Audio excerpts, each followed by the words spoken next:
For years, KSHB 41 has reported on the headlines about our country's opioid epidemic. We heard the voices of people who lost loved ones and those who talked about just how addicting opioids can be. Tonight, new voices are drawing a line between opioid addiction and chronic pain. The National Institutes of Health says chronic pain is pain that lasts more than several months. It's a problem that at one time impacted 50 million adults. So we're going 360 to hear the voices of those who live or are trying to fix a part of so many lives that people are experiencing. Including possible solutions to make treatments holistic and safe. Here's KSHB 41 News reporter Gian Kim. I take like 30 pills a day. This is what living looks like for Patricia Gillette. I don't look to the future. I try not to because it's too depressing.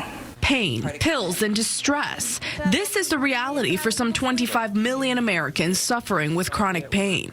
It poses the question, how can those safely find relief as the country also grapples with opioid use and misuse? We're taking this story 360, talking to a woman struggling with chronic pain, a pain management specialist, a drug and alcohol recovery agency, and an insurance company with patient advocacy.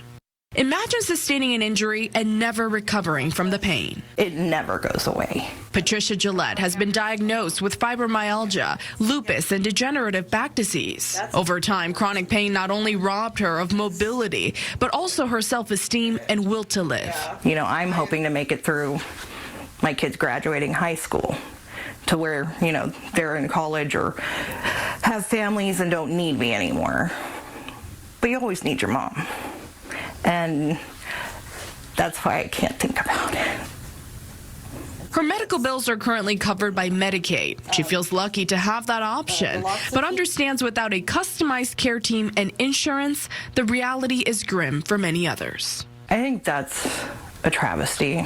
To better understand what chronic pain is and how doctors approach treatment, we're with Dr. Faye Cal, a pain management specialist at University Health. Chronic pain is not that simple, and it's not only including some like a potentially injured or uninjured reason, but also have some emotional or like a psychological component as well. Despite patient complaints, the Social Security Administration does not consider chronic pain to be a disability. It's so subjective and it's so hard to give the very standard like a protocol or diagnostic or like a regulation for that. It's really hard. That's why University Health uses a multidisciplinary approach to healing.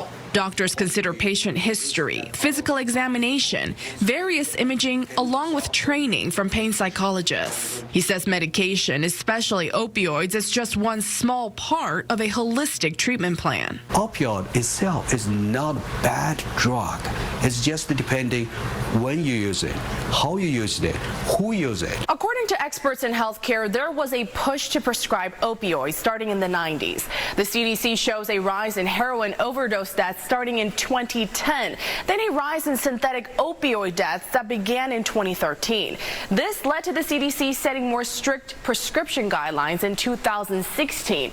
But after feedback, those guidelines had unintended consequences such as withdrawal symptoms. The CDC updated guidelines last fall. Those updated guidelines say opioids should not be the first option, but to ease off the dose limits set in 2016. Megan Fowler is the director of recovery services at First Call, a Kansas City-based drug and alcohol recovery agency.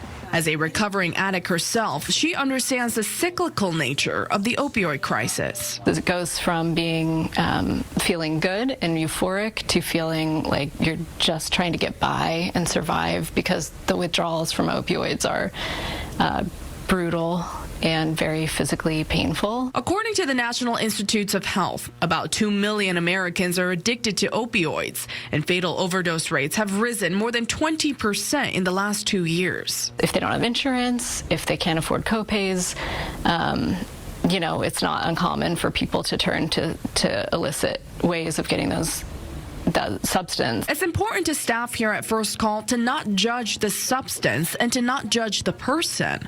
Their goal is to help people towards recovery and offer education for prevention. What we would love to see at First Call is anybody who is prescribed pain medication, also get Narcan. Dr. Greg Sweat is the Chief Health Officer at Blue Cross Blue Shield of Kansas City.